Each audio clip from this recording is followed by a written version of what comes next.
देखो हम आज जो स्टार्ट कर रहे हैं वो कर रहे हैं, हमारा टॉपिक रहेगा इंश्योरेंस। अगर हम बात कर रहे हैं इंश्योरेंस की, तो सबसे पहला इंपॉर्टेंट एस्पेक्ट जो आपको पता होना चाहिए, क्या इंश्योरेंस वर्ड आपकी कॉन्स्टिट्यूशन में मेंशन है या नहीं। तो आपको ये पता होना चाहिए कि जो इंश्योरेंस वर्ड है वो आपकी कॉन्स्टिट्यूशन ऑफ इंडिया में मेंशन है। किसमें मेंशन है? Constitution of India. अब सबसे इम्पोर्टेंट क्वेश्चन है कि कॉन्स्टिट्यूशन ऑफ इंडिया में इस इंश्योरेंस वर्ड को लिस्ट कहा गया है। सबसे इम्पोर्टेंट एस्पेक्ट है, तो आपको ये पता होना चाहिए कि इंश्योरेंस को जो है लिस्ट किया गया है किसमें, आपके किस शेड्यूल से डील करेगा, तो 7 शेड्यूल से। किससे करेगा? 7 शेड्यूल।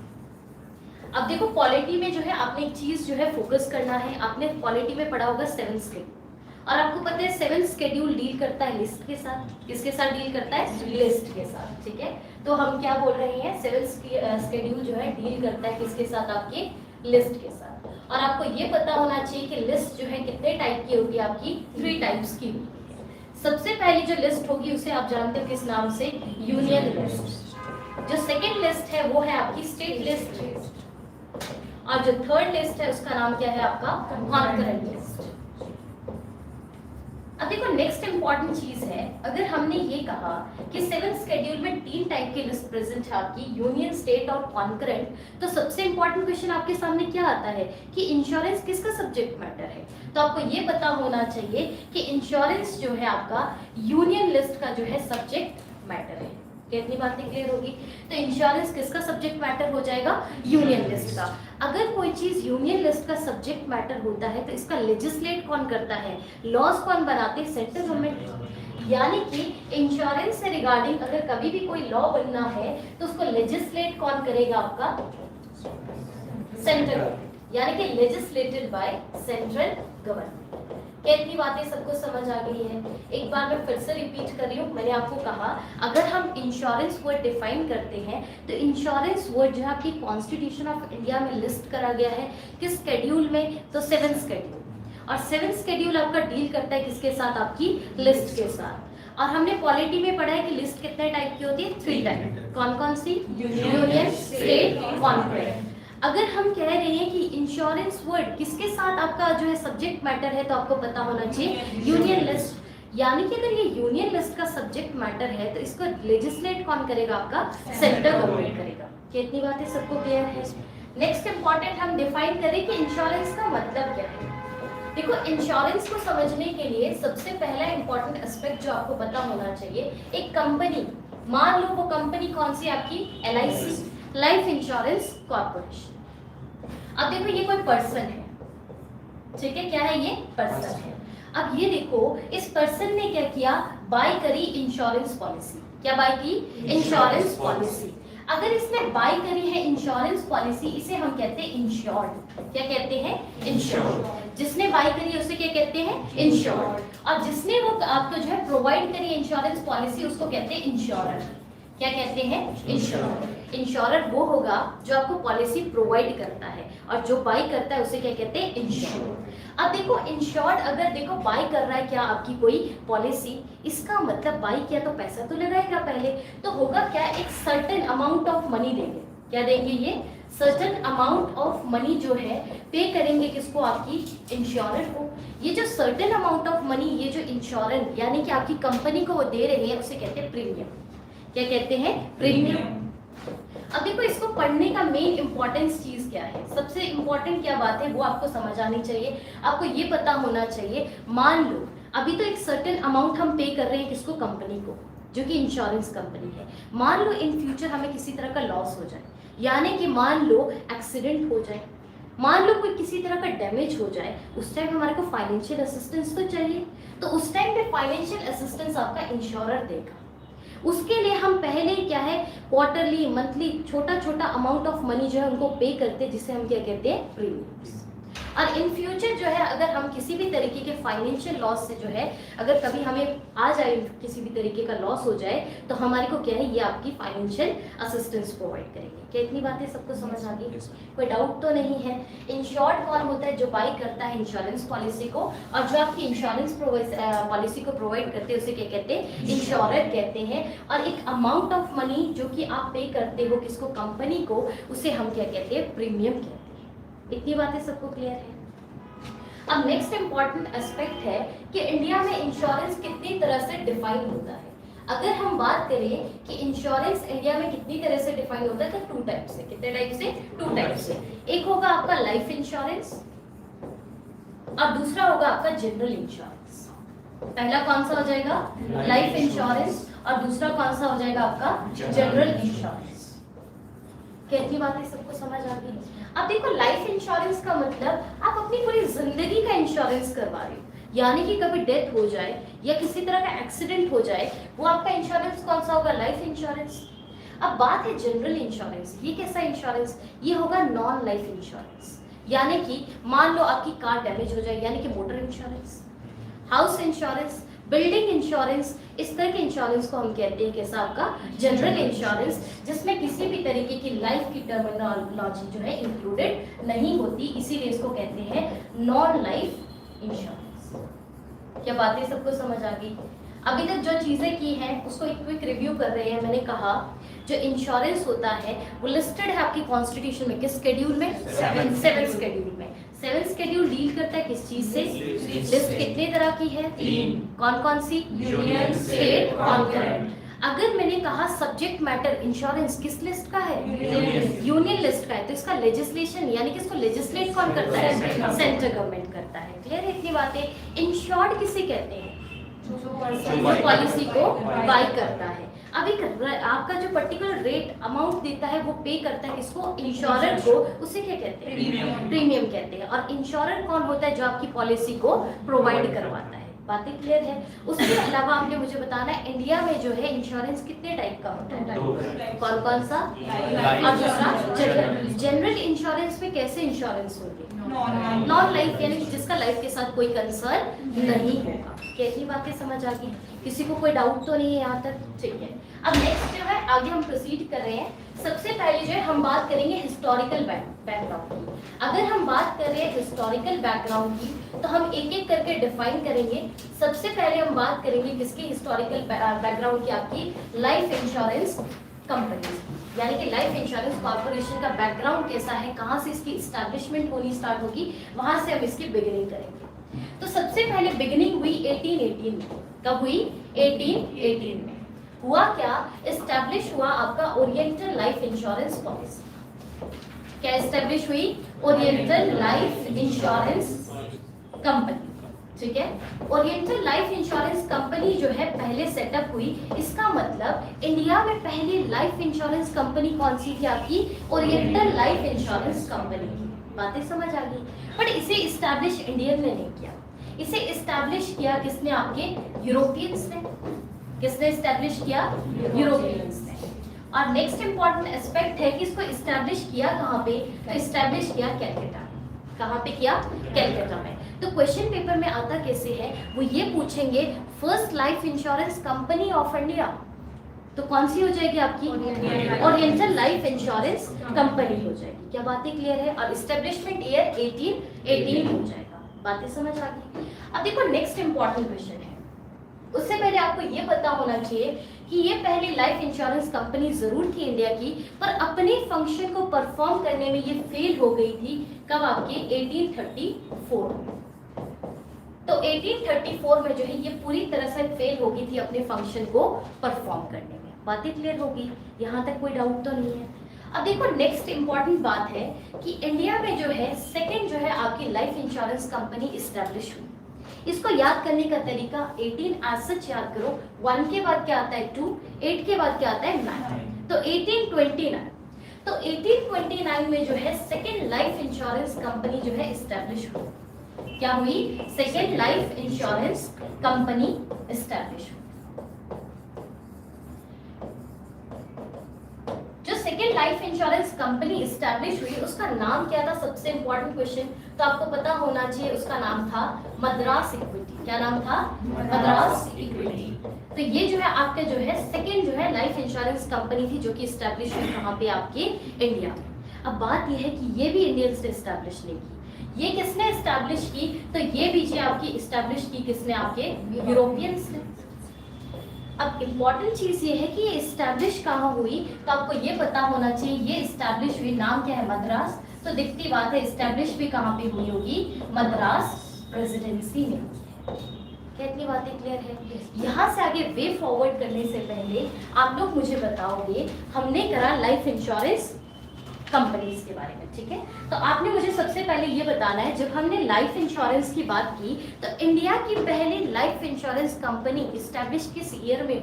1818 में। नाम क्या था उसका? Oriental life insurance company. Establish किसने की? यूरोपियंस ने की कहाँ पे? कलकत्ता में की। बातें क्लियर है? उसके बाद सेकेंड कंपनी कब एस्टैब्लिश हुई? 1829 में। उसका नाम क्या था आपका? मद्रास इक्विटी। मद्रास इक्विटी था। बातें क्लियर है? भूलोगे तो नहीं। मद्रास इक्विटी और मद्रास इक्विटेबल भी कहते हैं उसे, तो दोनों तरीके से याद होना चाहिए। और आपको मैं अपने हैंड रिटन नोट्स भी प्रोवाइड करूंगी जो कि आपकी क्विक रिव्यू के लिए सबसे इंपॉर्टेंट रहेंगे। बातें समझ आ गई?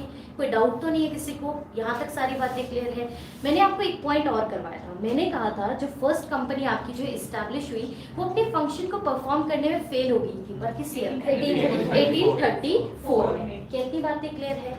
अब देखो नेक्स्ट इंपॉर्टेंट एस्पेक्ट की बात करते हैं। नेक्स्ट ईयर था 1870। कौन सा ईयर? 1870। 1870 में जो है एस्टैब्लिश हुआ आपका Bombay mutual life assurance society. क्या एस्टैब्लिश हुई आपकी? Bombay mutual life assurance society. अब देखो, अगर आपसे पेपर में क्वेश्चन पूछा जाए first life insurance company establish by Indians, तो हो जाएगी कौन सी आपकी? Bombay mutual life assurance society. पर अगर क्वेश्चन इस तरीके से आए कि पहली लाइफ इंश्योरेंस कंपनी इंडिया की कौन सी थी, तो आपका आंसर होना चाहिए ओरिएंटल। पर अगर क्वेश्चन पूछा जाए एस्टैब्लिश बाय इंडियंस, तो आपका आंसर ये हो जाएगा। क्या बातें सबको क्लियर होगी?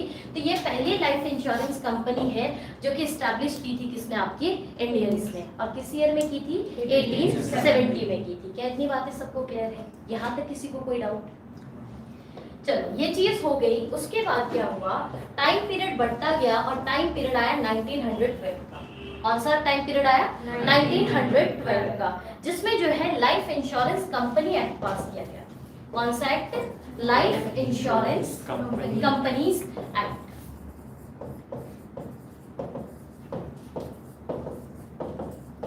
अगर ये एक्ट पास हुआ है तो इसका मतलब काफी सारी चीजें इसमें कही गई होंगी। तो इसमें क्या है, काफी चीजों को इंपॉर्टेंट यानी कि नेसेसरी कहा था। क्या क्या चीजें उन्होंने कहा था कि नेसेसरी होनी चाहिए? सबसे पहली बात तो, जिसकी बात हम शुरुआत से करें प्रीमियम की, तो प्रीमियम का जो है आपका रेट टेबल होना चाहिए। क्या होना चाहिए? प्रीमियम का रेट टेबल होना चाहिए, जिसके हिसाब से ये पता हो कि आपको कितना प्रीमियम पे करना है। बातें क्लियर होगी? तो उसके लिए क्या होना चाहिए? पर्टिकुलर प्रीमियम रेट टेबल होना चाहिए। ये किस एक्ट में कहा? 1912 के लाइफ इंश्योरेंस कंपनी एक्ट में कहा गया। दूसरी बात क्या कही इन्होंने? कहा कि पीरियोडिकली वैल्यूएशन होना चाहिए किसका? आपकी कंपनीज का। किसका होना चाहिए? कंपनीज का जो है वैल्यूएशन। वैल्यूएशन का मतलब कितना उनका अर्निंग है, कितना उनके पास असेट है। अगर आप समहाउ उनको इंश्योर कर रहे हो, आप उनको कवरेज प्रोवाइड कर रहे हो, क्या उनके पास इतना पैसा आ भी रहा है? क्या वो इतना वैल्यूएशन दे सकते हैं कि नहीं दे सकते हैं? समहाउ उन्होंने ले तो लिया, मान लो इंश्योरेंस 1 करोड़ की ले ली, अब वो टाइम टू टाइम क्या प्रीमियम पे कर पाते कि नहीं कर पाते? समहाउ कई बार ऐसी कंडीशन हो सकती है कि वो नहीं भी पे कर पाए। तो इस चीज पे चेक करने के लिए क्या है, आपको पीरियोडिकली वैल्यूएशन चेक करना पड़ेगा किसका? आपकी कंपनीज का। ये सब बातें कही गई थी किसमें? लाइफ इंश्योरेंस कंपनी एक्ट में, जो कि कब का था? 1912 का था। बातें समझ आ गई? अब देखो, इन सब चीजों को सर्टिफाई करने वाला भी तो कोई पर्सन होना चाहिए, तो इनको सर्टिफाई करेंगे एक्चुअली। कौन करेंगे? एक्चुअली। अगर आपको पता होगा, अगर आप बैंकिंग को एस्पेक्ट रखते हो या बैंकिंग का कोई एग्जाम दिया होगा, तो आपको पता होगा एक्चुअली एक पोस्ट होती है। क्या होती है? एक पोस्ट होती है। पोस्ट में क्या होगा? जो पर्सन एक्चुअली की तरह परफॉर्म करेगा वो क्या है? प्रीमियम की पूरी कैलकुलेशन करता है। तो एक्चुअली का काम क्या होता है? प्रीमियम की कैलकुलेशन करना। तो इन सब चीजों को जो है सर्टिफाई कौन करेंगे? आपके एक्चुअली करेंगे। क्या इतनी बातें सबको क्लियर है?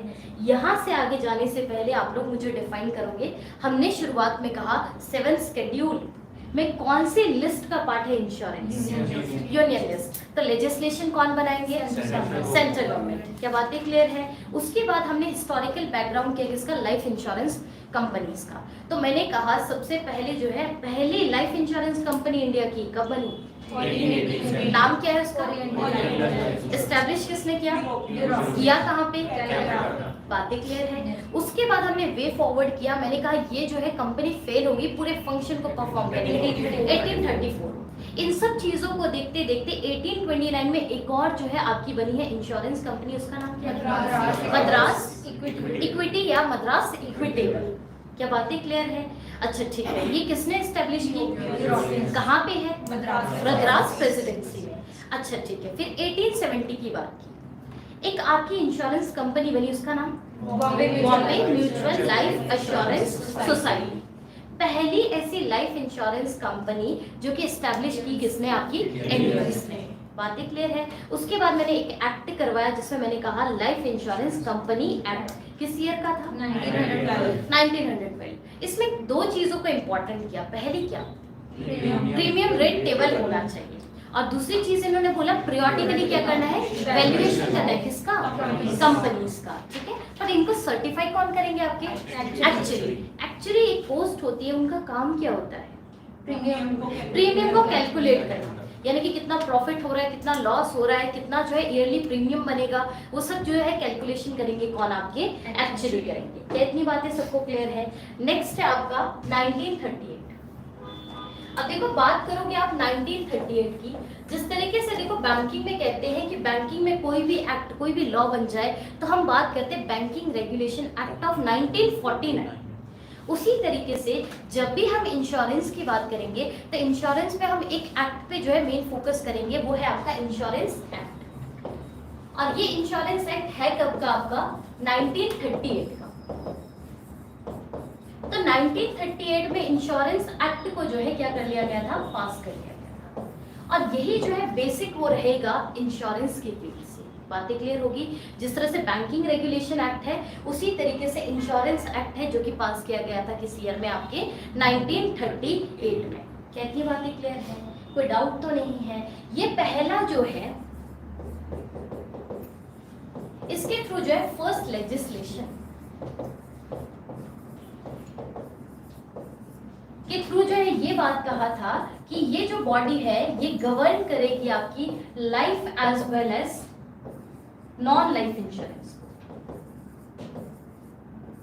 यानी कि यहां से आगे ये बात कही थी कि ये जो रेगुलेशन एक्ट बनाया 1938 का, इसके थ्रू एक लेजिस्लेशन यानी कि लॉ बना सकते हो आप, चाहे वो लाइफ हो चाहे वो आपके नॉन लाइफ इंश्योरेंस हो।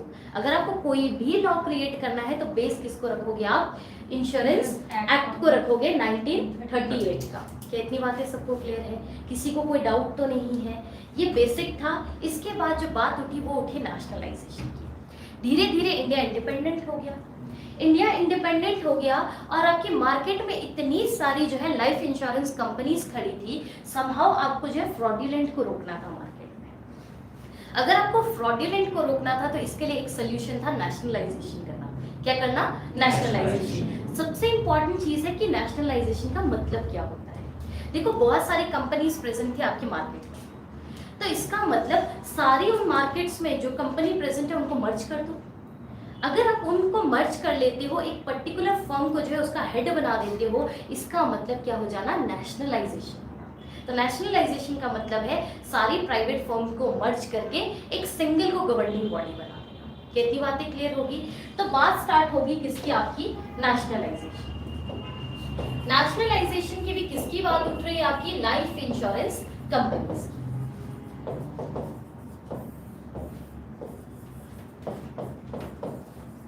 कितनी बातें सबको क्लियर है? ठीक है, तो देखो 1956 में ये बात उठी। कब उठी? 1956। अगर आप पूछो 1956 में भी कब, तो देखो हर चीज जनवरी से स्टार्ट करना चाहिए, तो याद रखना जनवरी से ही स्टार्ट किया। देखो आगे डेट क्या है? 19 ना, तो 19 जनवरी 1956 को जो है लाइफ इंश्योरेंस ऑफ इंडिया को नेशनलाइज किया गया। किसको कर रही हूं मैं? लाइफ इंश्योरेंस ऑफ इंडिया को पहली बार नेशनलाइज किस ईयर में किया गया? आपके 19 जनवरी 1956। अब देखो मैंने कहा काफी सारी फर्म को मर्ज किया। अब देखो कैसे मार्केट में 425 आपकी प्राइवेट जो है क्या प्रेजेंट थे आपके लाइफ इंश्योरेंस कंपनी, उसके अलावा आपके फॉरेन इंश्योरेंस भी प्रेजेंट थे, उसके अलावा कुछ एक आपने प्रोविडेंट सिक्योरिटी सुनी होगी, प्रोविडेंट फंड्स होते हैं ना, उसी तरह की कुछ एक प्रोविडेंट सिक्योरिटीज भी प्रेजेंट थी। तो इन सब चीजों को जो है मर्ज करके जो है इन्होंने क्या कर दिया, इसको नेशनलाइज कर दिया। और नेशनलाइजेशन का मतलब होता है बहुत सारी चीजों को मर्ज करके एक सिंगल एंटिटी में क्रिएट कर देना। क्या इतनी बातें यहाँ तक सबको समझ आ गई? अगर इन्हें नेशनलाइज कर लिया तो अल्टीमेटली इनका डायरेक्ट कंट्रोल किसके पास आ गया? आपके पास सेंट्रल गवर्नमेंट के पास। किसके पास आ गया डायरेक्ट कंट्रोल? Central government. यानी कि किसी भी तरीके के फ्रॉड होने से रोक सकती है कौन? आपकी अब सेंट्रल गवर्नमेंट। क्या इतनी बातें क्लियर है सबको? यहाँ तक कोई डाउट तो नहीं है? चलो ठीक है, आगे वे फॉरवर्ड कर रहे हैं। अब देखो पार्लियामेंट ने इसके बाद किया क्या? पार्लियामेंट ने करा एक एक्ट पास। क्या पास किया? आपका एक्ट। उस एक्ट का नाम क्या है? आपका लाइफ इंश्योरेंस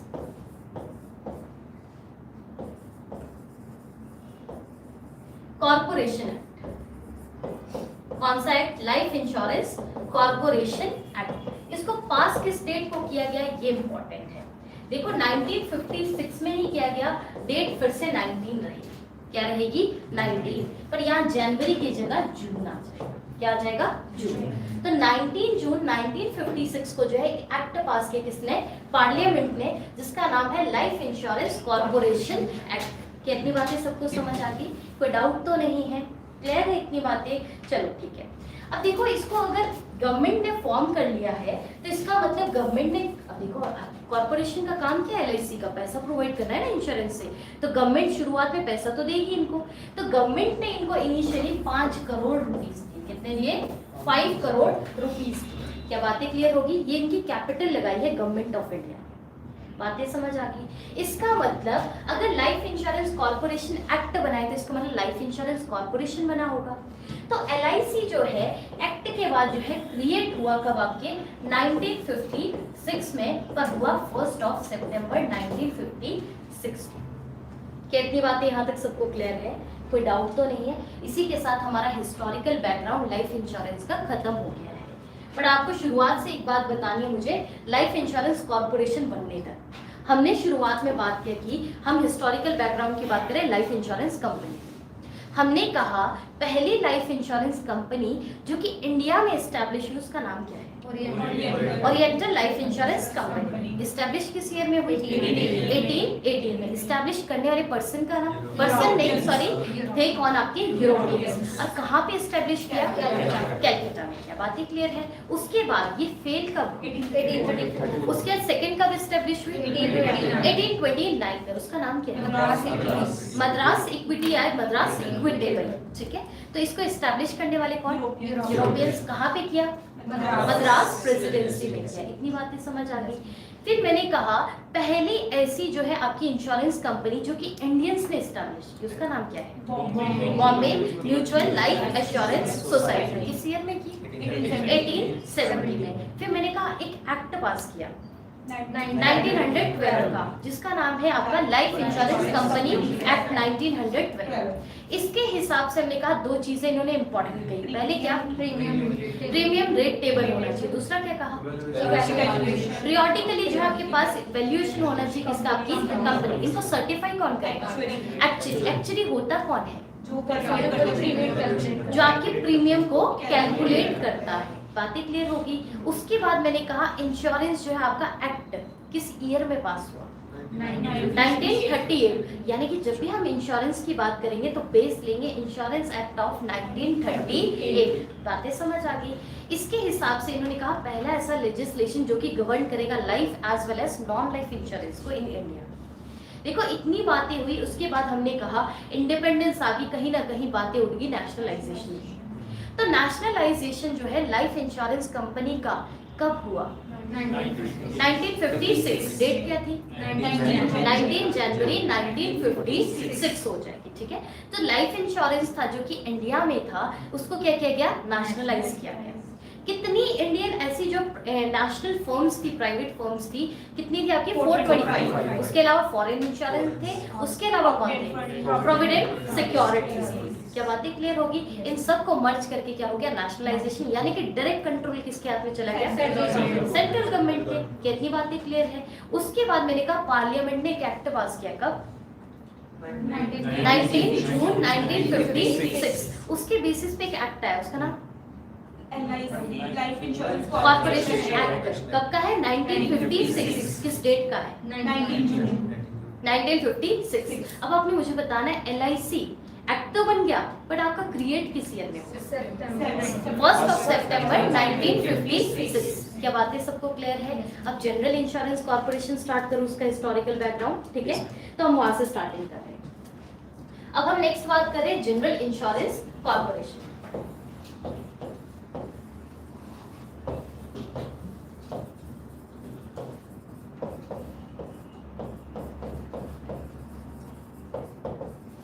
इनके हिस्टोरिकल बैकग्राउंड से स्टार्ट करेंगे। देखो, अगर हमें इसके हिस्टोरिकल बैकग्राउंड में जाना है तो सबसे पहले बात करेंगे 1850 की। इसका मतलब लाइफ इंश्योरेंस कंपनी पहले स्टैब्लिश हुई है, किससे, आपकी जनरल इंश्योरेंस से।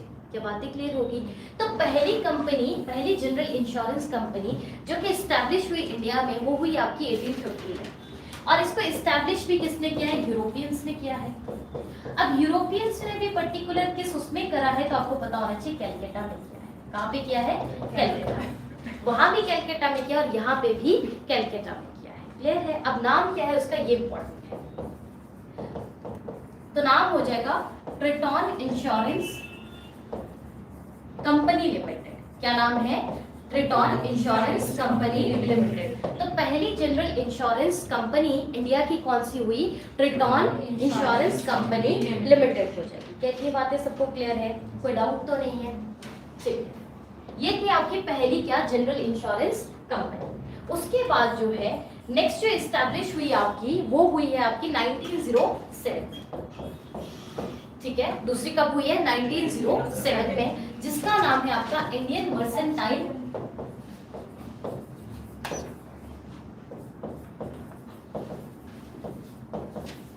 Insurance limited. क्या नाम है, इंडियन मर्सेंटाइल इंश्योरेंस लिमिटेड।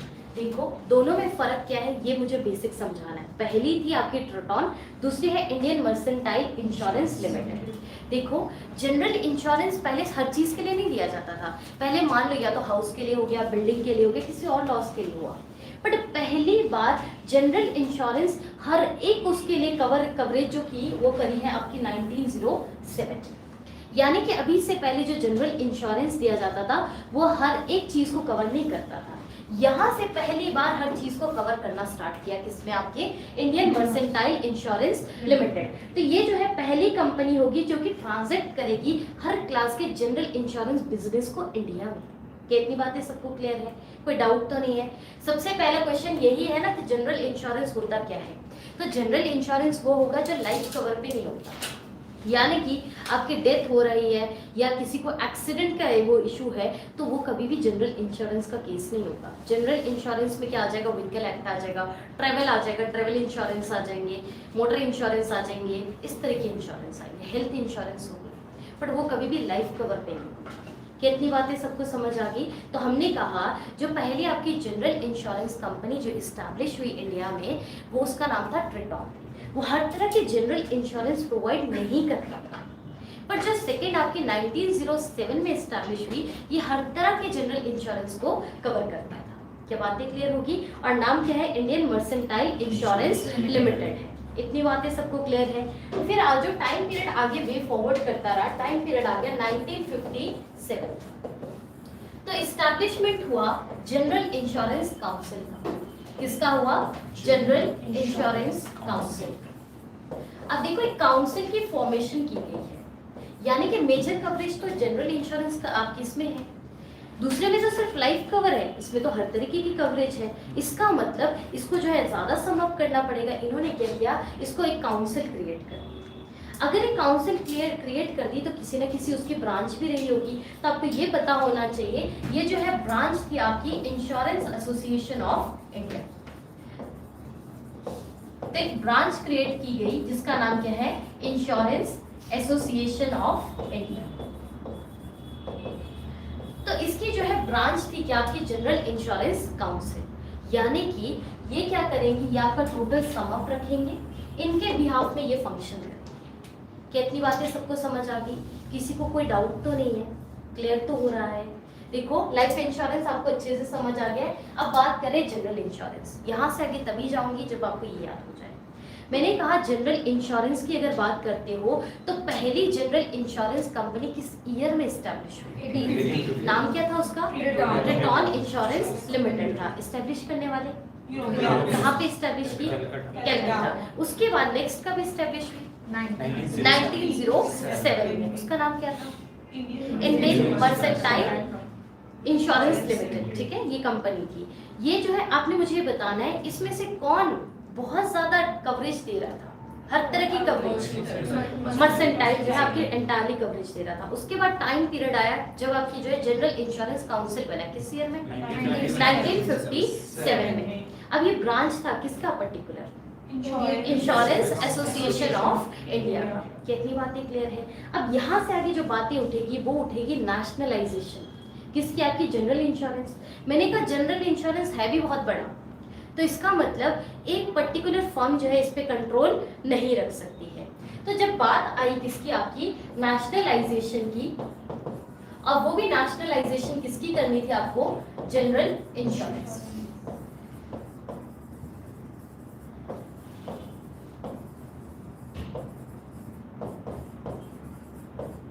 तो इन्होंने एक बात सोची कि समहाउ जो है आप जो है एक पर्टिकुलर हेड पे जो है आप इसको क्रिएट नहीं कर सकते। तो इन्होंने क्या किया, 4 अलग अलग ब्रांचेस बना दी। कितनी ब्रांचेस बना दी, 4। अगर 4 ब्रांचेस बना दी इसका मतलब वो क्या होती है आपकी सब्सिडरी। सब्सिडरी का मतलब क्या होता है, अडानी ग्रुप है हमारा। अडानी अगर ग्रुप है तो इसका मतलब मेन ग्रुप, उनका मेन बिजनेस का नाम क्या होगा, अडानी। उसके नीचे उनकी कितनी सारी छोटी कंपनीज चलती है, उनकी वो जो छोटी कंपनीज है उन्हें कहते हैं सब्सिडरी। क्या कहते हैं, सब्सिडरी। तो यहाँ पे जो है जनरल इंश्योरेंस ने जो है आपकी 4 सब्सिडरी बना।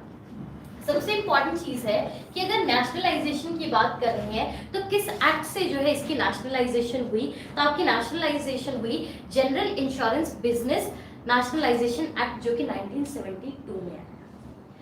अब देखो हमने बात की लाइफ इंश्योरेंस, इसकी नेशनलाइजेशन किस ईयर में हुई, 1956 में। पर जनरल इंश्योरेंस की कब हुई, 1972 में। बातें क्लियर होगी। जिसकी नेशनलाइजेशन हुई 1972 में। एक एक्ट लाए जनरल इंश्योरेंस बिजनेस, आपका एक्ट लेकर आए जो कि आया कब, 1972 में, जिसमें इन्होंने कहा कि 4 सब्सिडरी बनाएंगे। कितनी सब्सिडरी, 4 सब्सिडरी बनाएंगे। 4 सब्सिडरी भी कौन कौन सी हो जाएगी, एक तो हो जाएगा नेशनल इंश्योरेंस कंपनी लिमिटेड, एक हो जाएगी new India assurance company limited, एक हो जाएगी ओरिएंटल इंश्योरेंस कंपनी लिमिटेड, और एक हो जाएगी United India insurance company limited. तो इन्होंने 4 जो है आपकी क्या बना दी, आपकी सब्सिडरीज बना। बातें क्लियर होगी। तो ये सारा आपको सॉफ्ट कॉपी में दे दूंगी जिसमें आपको इजी हो जाएगा। वहां पे मैंने बात करी थी कितने इंश्योरर थे, 425 थे। यहाँ पे कितने थे, यहाँ पे थे 107 इंश्योरर्स। कितने थे, 107 इंश्योरर। आपने मुझे बताना इंश्योरर का मतलब क्या होता है, जो आपकी पॉलिसी को प्रोवाइड कराते हैं। कोई डाउट तो नहीं है, कंफ्यूज तो नहीं हो रहे हो, समझ आ रहा है चीजें, ठीक है। तो आगे वे फॉरवर्ड करूं, ठीक है। तो हमने कहा 4 इनकी सब्सिडरी बनी, जिसमें पहली थी नेशनल इंश्योरेंस कंपनी लिमिटेड, दूसरी थी new India assurance company limited, third थी आपकी oriental insurance company limited, fourth थी यूनाइटेड इंडिया इंश्योरेंस लिमिटेड।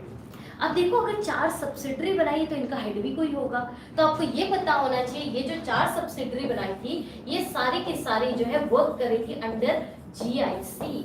अभी तो पढ़ा जनरल इंश्योरेंस काउंसिल, उसके अंडर काम कर रही है कौन, आपकी ये 4 सब्सिडरी। जैसे मैंने कहा अडानी ग्रुप है, उसके अंडर छोटी छोटी कंपनी है, पर अल्टीमेटली काम तो अडानी के लिए कर रहे हैं।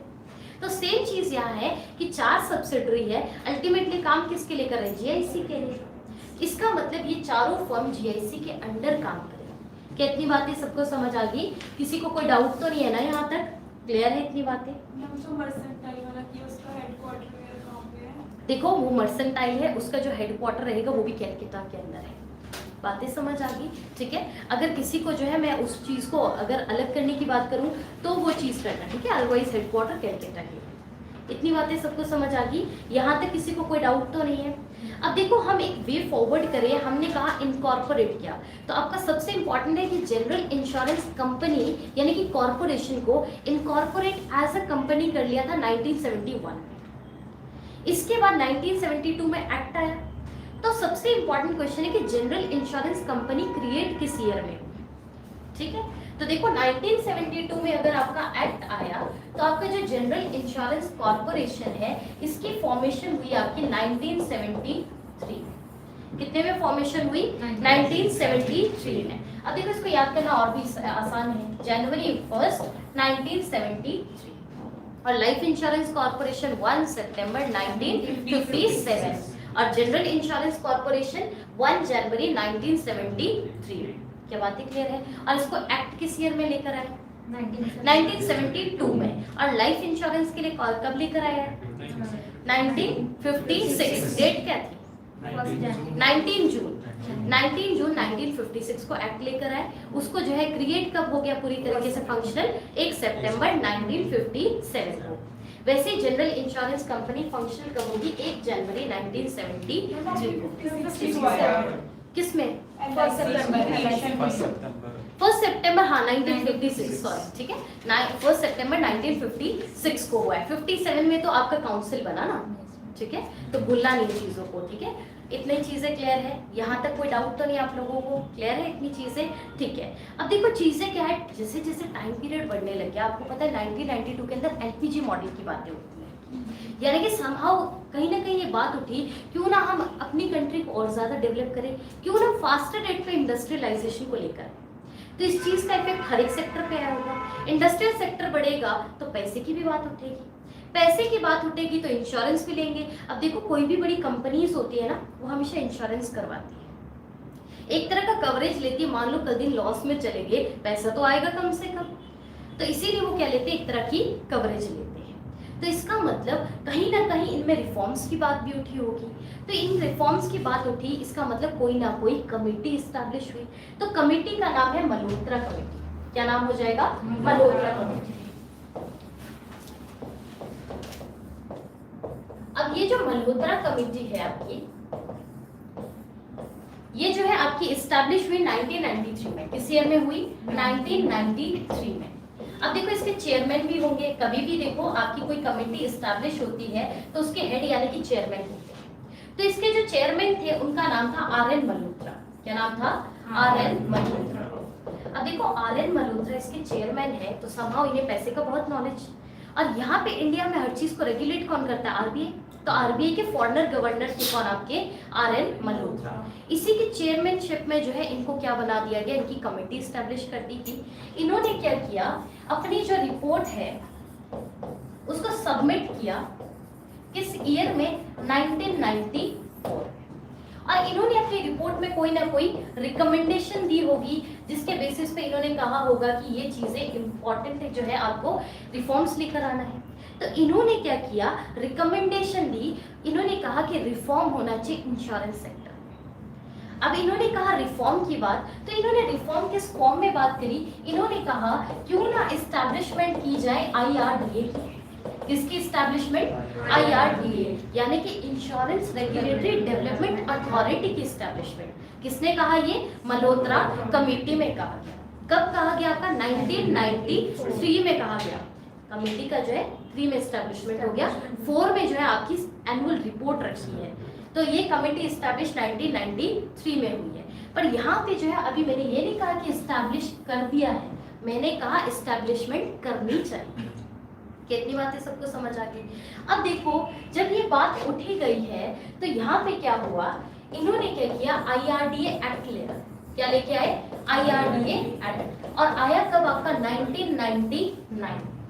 तो इंश्योरेंस रेगुलेटरी डेवलपमेंट अथॉरिटी जो है, इनका जो एक्ट है वो कब आया? 1999 में आया। कितनी बातें क्लियर है? तो ये एक्ट को पास कर दिया गया। अगर ये एक्ट अगर पास हो गया, सबसे पहली बात है जब यहाँ पे मल्होत्रा कमेटी ने बात की कि आईआरडीए की एस्टैब्लिशमेंट करो, तो इन्होंने कहा था इसको एस्टैब्लिश करो एज अ ऑटोनॉमस बॉडी। कैसी बॉडी? Autonomous body. देखो ये चीज आपने पॉलिटी में पढ़ी होगी, ऑटोनॉमस बॉडी। ऑटोनॉमस बॉडी हमेशा गवर्नमेंट जो है अपॉइंट करती है, और अगर गवर्नमेंट आपकी अपॉइंट करती है तो किसी न किसी स्पेसिफिक पर्पस के लिए करती है। बातें क्लियर होगी? इसका मतलब ये बॉडी इंडिपेंडेंट होती है, इसका मतलब गवर्नमेंट का कंट्रोल होता है इन पे, पर गवर्नमेंट का डिसीजन बाइंडिंग नहीं होता है। बातें समझ आ गई? तो इन्होंने क्या कहा था, IRDA को एस्टैब्लिश करो, पर कैसे करो, एज अ ऑटोनॉमस बॉडी। तो ये जो बॉडी है ये क्या करेगी, रिफॉर्म लेकर आएगी किस सेक्टर में, आपके इंश्योरेंस सेक्टर में। कितनी बातें सबको समझ आ गई? इसी के रिगार्डिंग क्या हुआ, पार्लियामेंट ने एक एक्ट पास किया जिसका नाम है IRDA एक्ट। अब अगर पार्लियामेंट जब कभी आपका एक्ट पास करती है, उसके बाद अगर कोई बॉडी बनती है, वो हमेशा कैसी होती है, आपकी स्टैट्यूटरी बॉडी। कैसी बॉडी? Statutory body. कहा क्या था, ऑटोनॉमस बनाने को बना क्या दी, स्टैट्यूटरी। स्टैट्यूटरी का मतलब क्या होता है, बाय मींस ऑफ लॉ। इसका मतलब गवर्नमेंट का इंटरफेरेंस रहेगा इसमें, और गवर्नमेंट का इंटरफेरेंस होना सबसे इंपॉर्टेंट रीजन भी है। अगर गवर्नमेंट का कंट्रोल होगा तो समहाउ गवर्नमेंट भी तो उसके बिहाफ में फंक्शनल रहेगी। क्या इतनी बातें सबको समझ आ गई? किसी को यहाँ तक कोई डाउट तो नहीं है? इतनी बातें क्लियर है? किसी को नहीं समझ आ रहा है, ऐसा कोई इशू तो नहीं है? क्लियर है इतनी चीजें? ठीक है, मल्होत्रा कमेटी तक सबको समझ आ गया। अब देखो चीजें क्या है, जब IRDA की फॉर्मेशन होगी, अगर ये स्टैट्यूटरी बॉडी बन गया, सबसे पहली बात IRDA टोटली फंक्शनल कब हुआ, तो आपको पता होना चाहिए 2000 में। कब हो गया? 2000। कितनी बातें समझ आ गई? यहाँ तक किसी को कोई डाउट? और 2000 में बिकम अप्रैल 2000 में। अब देखो IRDA अगर आपने बना दी, एक बॉडी बना दी, तो जितने भी आपकी जो पावर होगी, रेगुलेशन होगी रिगार्डिंग इंश्योरेंस, तो ये लोग क्या है उसको प्रोवाइड करेंगे, प्रोविजंस बनाएंगे। अब सबसे इंपॉर्टेंट क्वेश्चन जो कि पेपर में आता है कि सेक्शन के अंदर करेंगे तो 144A, सॉरी सेक्शन 114A के अंदर जो है ये क्या करेंगे, आपके प्रोविजंस को जो है क्रिएट करेंगे रिगार्डिंग इंश्योरेंस।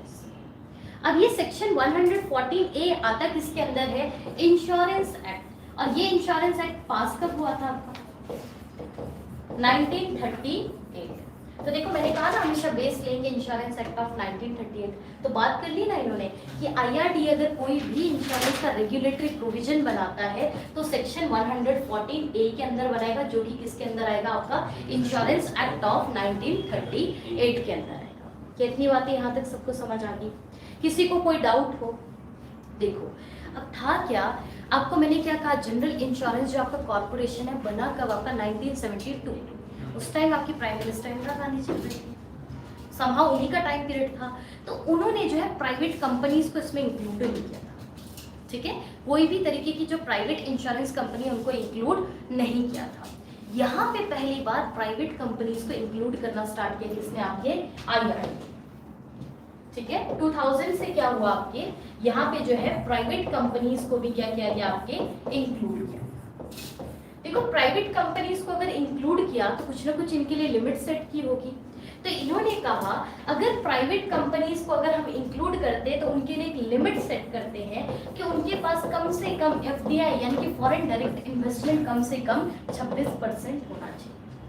कितना होना चाहिए, 26% होना चाहिए, जो कि आपकी इंक्रीज हो गई 2014 में। कितनी होगी आपकी, 49%।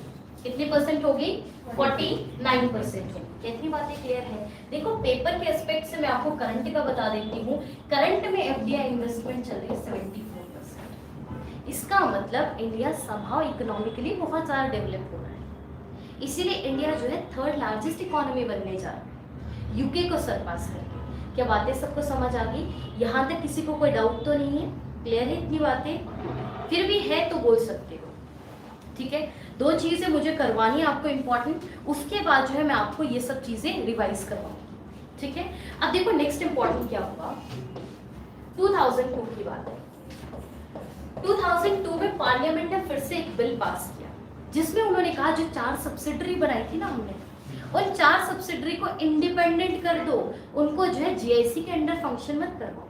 क्या कहा, GIC के अंदर ये फंक्शन नहीं करेंगी, ये चारों इंडिपेंडेंट कंपनीज बनेंगी। क्या बातें क्लियर है? आपने सुना होगा न्यू इंडिया एश्योरेंस जो आपका कंपनी लिमिटेड है, वो आपके श्योरिटी बॉन्ड इंश्योरेंस जो है आपका ग्रीन बॉन्ड रिलीज करने लगे, लॉन्च करने लगे। तो इसका मतलब ये इंडिपेंडेंट कंपनी है। नहीं तो इनको पहले जीआईसी की परमिशन लेनी पड़ती है ना, पर अब नहीं लेते हैं क्योंकि ये क्या बन गई, इंडिपेंडेंट सब्सिडरीज यानी कि इंडिपेंडेंट कंपनीज बन गई। कितनी बातें क्लियर होगी? तो 2002 में जो है पार्लियामेंट ने एक बिल पास किया जिसमें इन्होंने ये कहा कि 4 सब्सिडरी हो जाएगी क्या आपकी इंडिपेंडेंट कंपनीज। उसके अलावा जिस जीआईसी की अगर हम बात कर रहे हैं तो ये बन जाएगा आपका नेशनल री इंश्योरर। क्या बन जाएगा? नेशनल री इंश्योरर। कितनी बातें सबको समझ आ गई? अब देखो इंश्योरर आपको पता है, री इंश्योरर आपको नहीं पता। देखो इसके लिए एक एग्जाम्पल सेट करते हैं। देखो आप लोगों ने अंबानी का नाम सबने सुना है। देखो अंबानी का क्या है, बहुत बड़ी कंपनीज है, ठीक है। अब मान लो इनकी कंपनीज है, मान लो इन्होंने एक कंपनी बनाई जिसका जो है 5 लाख करोड़। अब देखो ये है LIC, इनकी जो है कंपनी इन्होंने बनाई और ये चाहते हैं कवरेज कितने की आपकी, सॉरी ये LIC है,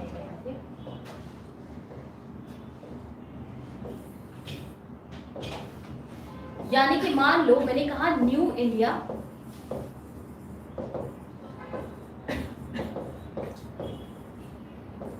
एश्योरेंस लिमिटेड, मान लो ये जो है आपकी क्या है, वो कंपनी है जिसकी मैंने बात की थी जो 4 सब्सिडरी करती है। मैंने कहा यहाँ से इंडिपेंडेंट होगी। इन्होंने क्या किया, अंबानी ने एक कंपनी बना दी 5 लाख करोड़ की।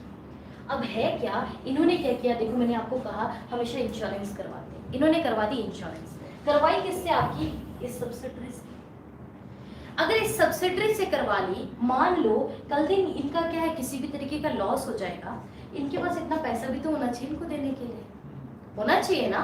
मान लो इनके पास इतना पैसा है नहीं प्रेजेंट, इनकी चलो इनकी तो कमाई होगी इतने की, तभी इन्होंने इतने का इंश्योरेंस लिया है, बट इसकी वैल्यूएशन चेक की जाती है।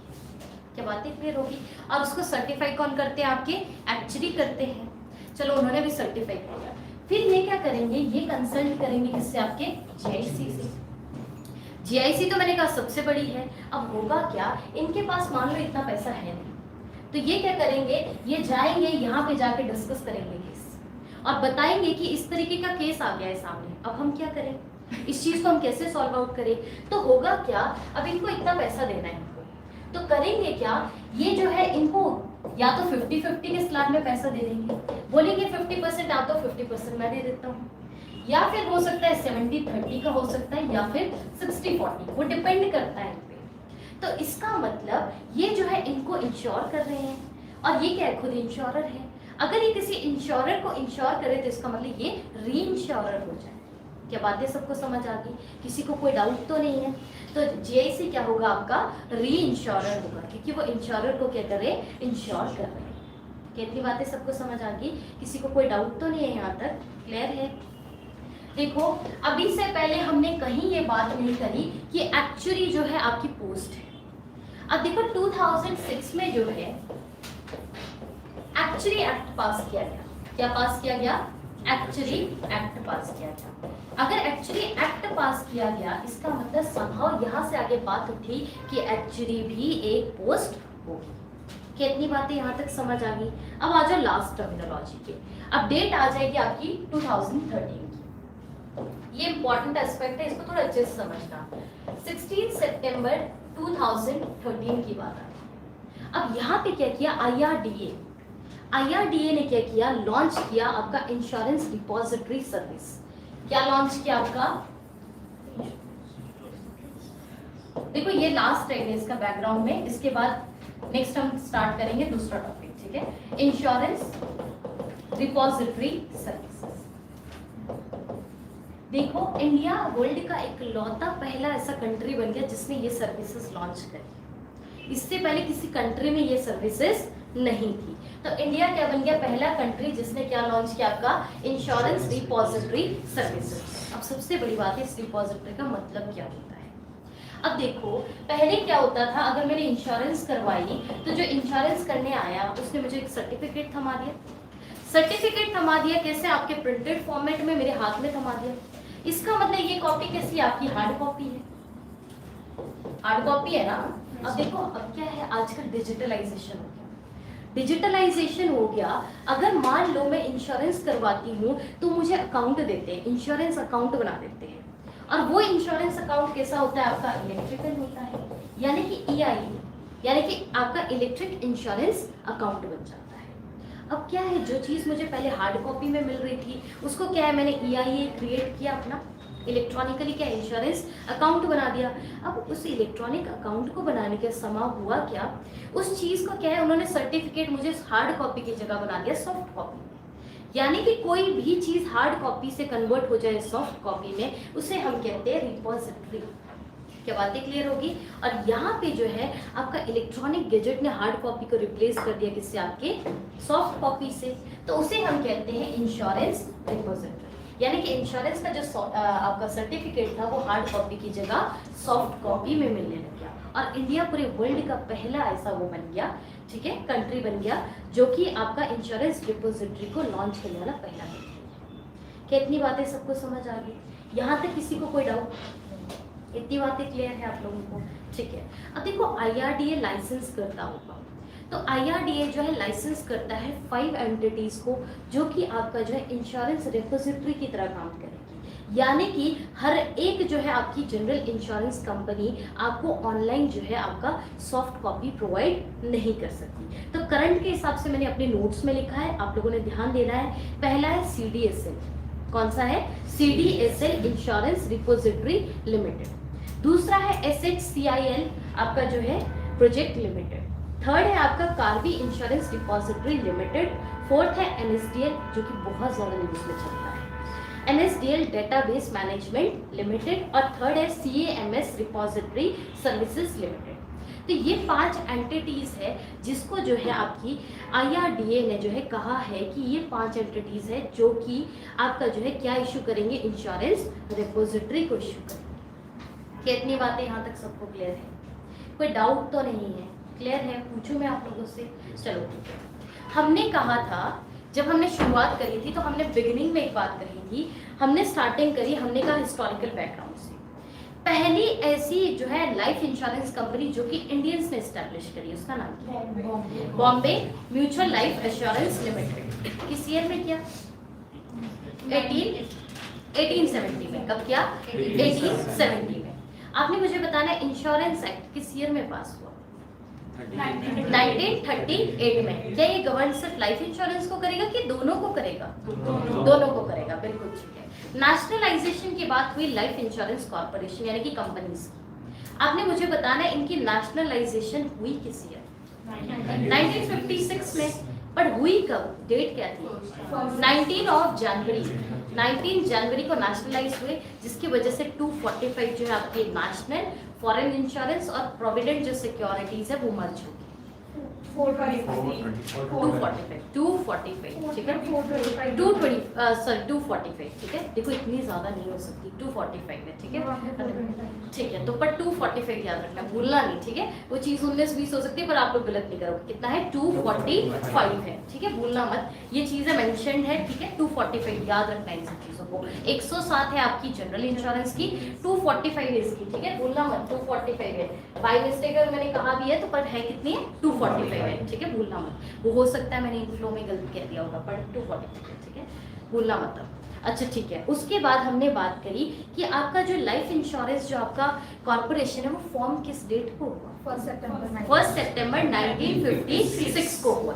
मैंने करा था मल्होत्रा कमेटी, इन्होंने अपनी रिपोर्ट जो है प्रेजेंट करी 1994 को। इन्होंने अपनी रिपोर्ट में कहा था एस्टैब्लिशमेंट होनी चाहिए किसकी? IRDA। क्या IRDA उसी ईयर में एस्टैब्लिश हो गया था? फिर इसका एक्ट कब आया? 1999 में आया। अच्छा, उसके बेसिस पे IRDA को एस्टैब्लिश किस ईयर में किया गया? अप्रैल 2000 में किया गया, ठीक है, अप्रैल 2000 में किया। मैंने कहा कोई भी रेगुलेशन इंश्योरेंस के रिगार्डिंग कर सकता है कौन? IRDA। किस सेक्शन के under? 114A of insurance act किस ईयर का? 1938 का। क्या बातें क्लियर है? मैंने कहा इससे पहले कहीं भी जो है प्राइवेट फर्म्स को इंक्लूड नहीं किया गया था, 2000 से किया गया। तो आपने मुझे ये बताना है कि FDI मिनिमम लिमिट कितना सेट किया था 26%। उसके बाद 2014 में कितना हो गया 49%। उसके बाद करंट में कितना है 74% है। कितनी बातें सबको क्लियर है? आपने मुझे बताना है जनरल इंश्योरेंस एक्ट किस ईयर में आया? 1972 में आया। उसकी वजह से कितनी सब्सिडरी बनी? 4 सब्सिडरी। उनको वो किसके अंडर काम करेंगे? GIC। तो GIC एस्टैब्लिश किस डेट को हुआ? 1 Jan कितने को? 19 कितना 72 में एक्ट आया, तो 73 में एस्टैब्लिश हुआ, तो 1973। क्या इतनी बातें सबको समझ आ गई? किसी को कोई डाउट तो नहीं है? मैंने आपको कहा 4 सब्सिडरी को इंडिपेंडेंट कंपनीज बनाया गया किस ईयर में? 2002 में। कब? 2002 में। रीइंश्योरर आपको समझ आ गया? किसी को डाउट तो नहीं कि रीइंश्योरर क्या होता है? पक्का क्लियर है?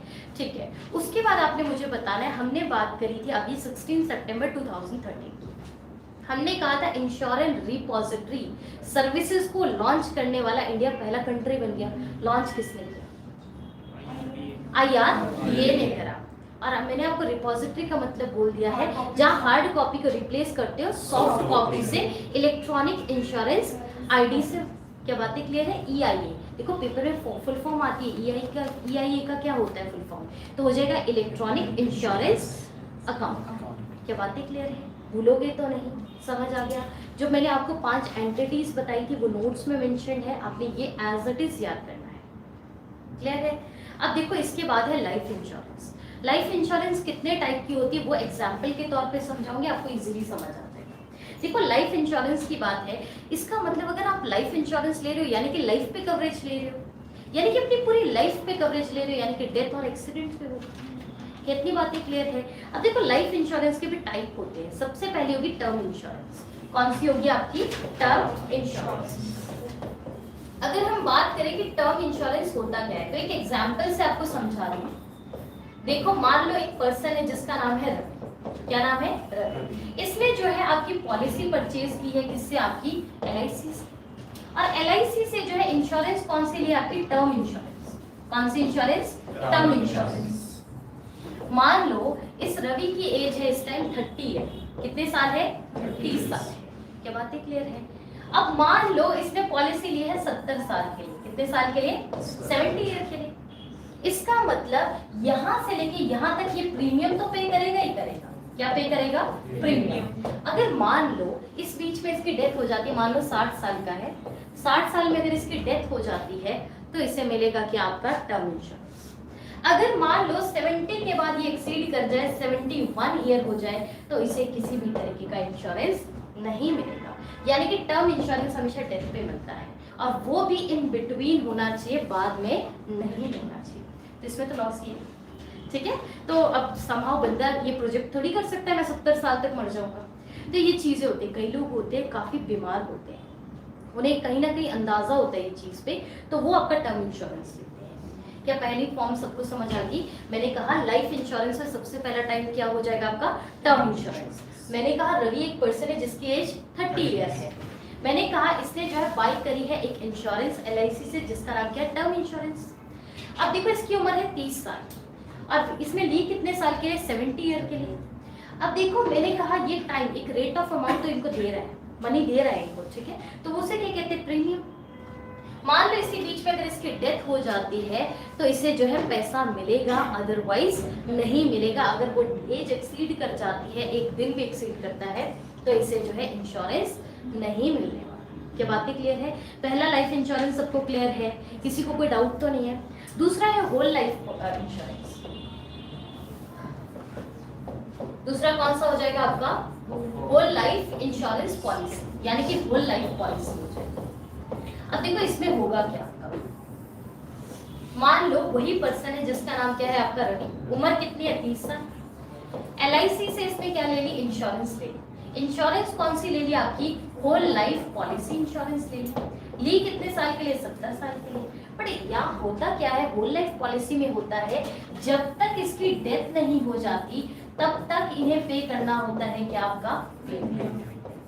और इसमें कोई कंडीशन नहीं होती, यानी कि जैसे ही पर्सन की क्या हो जाती है? आपकी डेथ हो जाती है उन्हें मिल जाता है इंश्योरेंस का पैसा। इंश्योरेंस का पैसा मिलेगा किसको? नॉमिनी। क्या बातें क्लियर होगी? पहले करी हमने टर्म लाइफ, मैंने कहा अगर 30 साल का बंदा है और उसका जो है इंश्योरेंस यानी कि टर्म लाइफ लिया है उसने, तो उसमें क्या होगा, इन बिटवीन अगर डेथ होती है तो मिलेगा इंश्योरेंस, अदरवाइज नहीं मिलेगा।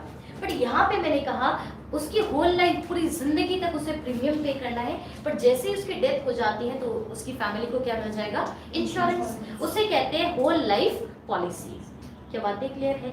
नेक्स्ट है एंडोमेंट प्लान। आपने बहुत बार सुना होगा, ऐड में भी आता है एंडोमेंट प्लान, सुना है ना सबने? अब देखो ये एंडोमेंट प्लान होता क्या है, सबसे इंपॉर्टेंट क्वेश्चन।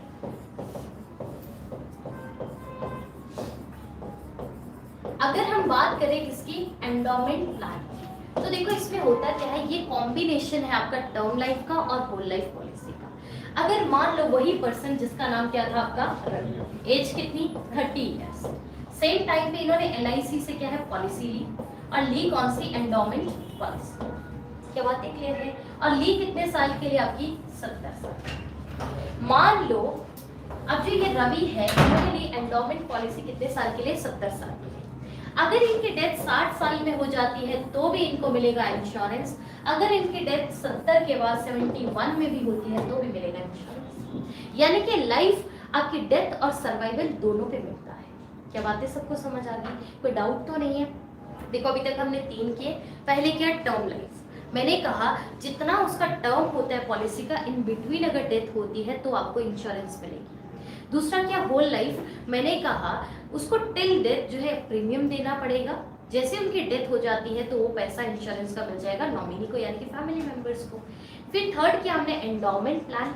मैंने कहा एंडोमेंट प्लान का मतलब क्या होता है, किसी पर्सन ने जो है आपकी पॉलिसी खरीदी है, LIC की पॉलिसी है, ठीक है, ठीक है, LIC की उन्होंने पॉलिसी लिया है, इतनी बातें क्लियर है। अब चीजें क्या होगा इस एंडोमेंट प्लान में, होगा क्या बेसिकली, हमने कहा चाहे बंदे की डेथ हो जाए 60 साल में, चाहे हो जाए 70 से एक्सीड, तो death as well as survival दोनों में दिया जाता है कि आपका एंडोमेंट प्लान। इसीलिए ज्यादातर लोग जो है एंडोमेंट प्लान में। इसमें प्रीमियम कब तक भरना होता है? प्रीमियम तो टिल लाइफ है ना, जब तक आपका लाइफ है तब तक। क्या होगा? दोनों में फर्क क्या हुआ? देखो दोनों में फर्क क्या हुआ, देखो टर्म जो आपको मैंने टर्म लाइफ का प्रीमियम तो आपको देखो 70 साल तक के लिए अगर आपने लिया तो 70 साल तक प्रीमियम देना ही पड़ता है। अगर आप टाइम डिफाइन करो, टाइम डिफाइन करने का मतलब है उस बीच में आपको अमाउंट तो देना पड़ेगा उनको। तो इसका मतलब अगर आप 70 साल 30 से 70 साल तक डिफाइन करें तो 40 साल तक आपको प्रीमियम देना है, ठीक है। दोनों में डिफरेंस क्या है, होल लाइफ में टिल डेथ तक देते हो, वहां पे आपको टिल आफ्टर डेथ मिल जाता है, यहाँ पे इन बिटवीन मिलता है टर्म लाइफ में। और एंडोमेंट में क्या है, दोनों का कॉम्बिनेशन है, चाहे डेथ पहले हो जाए चाहे डेथ बाद में हो जाए, दोनों केस में मिलेगा, ठीक है। तो ये इनमें बेसिक डिफरेंस है। अब एक बार फिर से कह रही हूँ, पहले वाले में मैंने कहा 30 से 70 के बीच में है, ठीक है। 60 साल में डेथ हो गई तो उससे मिल जाएगा क्या, आपका पैसा, टर्म लाइफ। वहीं मैंने दूसरी तरफ कहा होल लाइफ पॉलिसी, मैंने कहा 30 से 70 के बीच का था।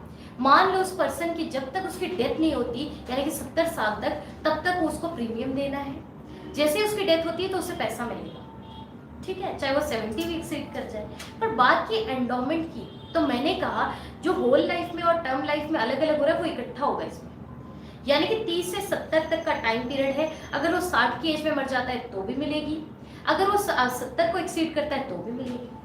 तो इसमें जो है कॉम्बिनेशन है दोनों का। होल लाइफ में भी तो मिल रही है, फिर होल लाइफ में कहाँ मिल रही है, हमने ये तो नहीं कहा पहले डेथ हो जाए, हमने कहा डेथ होने के बाद मिल रही है, इसमें भी डेथ के बाद ही मिल रही है। इसमें भी डेथ के बाद ही मिल रही है ना। तो मैंने ये थोड़ी कहा इसमें भी डेथ के बाद मिल रही है, पर प्रीवियसली भी तो मिल रही है आपको, उसमें प्रीवियसली नहीं मिल रही थी। उसमें मैंने क्या कहा, अब देखो एक चीज है, एक बात समझो। होल लाइफ में मैंने कहा ये जो रवि पर्सन है इसकी एज कितनी है, 30 है, LIC से ली इसने होल लाइफ पॉलिसी, 70 साल के लिए लिया, या फिर टाइम पीरियड ही डिफाइन मत करो क्योंकि टाइम पीरियड इसमें डिफाइन है।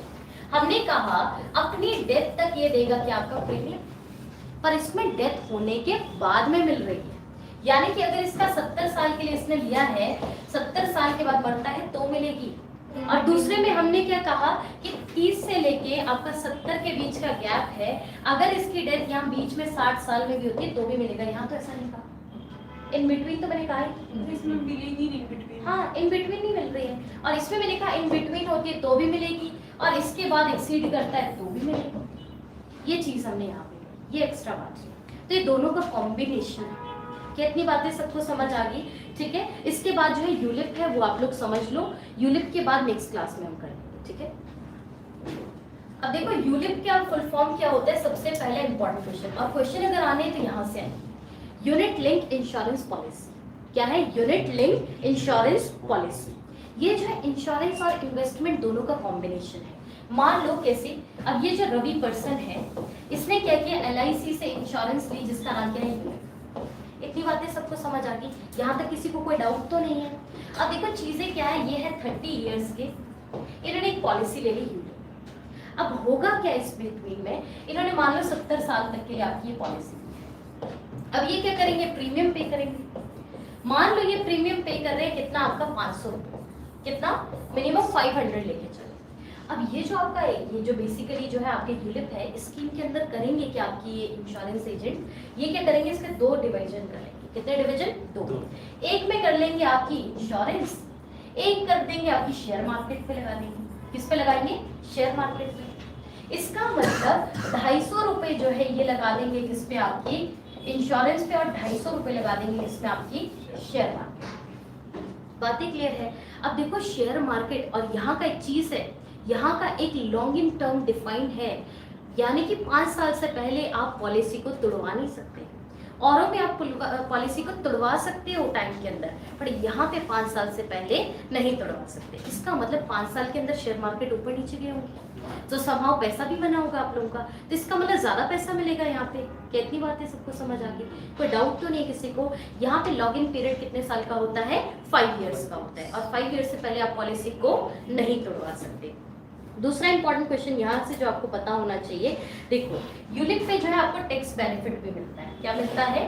Tax benefit. टैक्स बेनिफिट का मतलब क्या होता है, देखो मान लो कोई पर्सन जॉब करता है तो 5 लाख तक जिनकी सैलरी बनती है एनुअल, उनको तो देखो टैक्स फ्री रहता है। मान लो किसी पर्सन की 6.5 लाख है, कितनी है? 6.5 लाख, यानी कि इनका एडिशनल कितना है? 1.5 लाख। कितना है? 1.5 लाख। अब देखो 1.5 लाख अगर एक्स्ट्रा है ना, और उन्होंने यूलिप की पॉलिसी ली है ना इंश्योरेंस, तो उनको 1.5 लाख पे भी टैक्स नहीं लगता। क्या बातें क्लियर है? अगर यूलिप की जो है इंश्योरेंस पॉलिसी करवाई है और आपका 5 लाख से ऊपर बाहर जाता है तो 1.5 लाख तक भी आप क्या हो जाते हो? टैक्स फ्री हो जाते हो। तो यूलिप की अगर इंश्योरेंस पॉलिसी लोगे तो इसमें टैक्स फ्री हो जाएगा, पर कितने अमाउंट तक? 1.5 लाख तक। बातें समझ आ गई? और मैंने आपको डिफाइन कर लिया है कि इसमें जो है आपका जो लॉक इन टर्म होता है वो कितना होता है आपका? 5 इयर्स, यानी कि 5 साल से पहले आप पॉलिसी को नहीं तोड़वा सकते हो। अब देखो पहला जो यूलिप है वो लॉन्च किया था यूनिट ट्रस्ट ऑफ इंडिया, और किया कब था? 1971। ठीक है, अब हमारा क्वेश्चन क्या रहेगा जनरल इंश्योरेंस का, और नेक्स्ट क्लास में कर लेंगे। क्या इतनी बातें यहाँ तक क्लियर है? किसी को कोई डाउट तो नहीं है?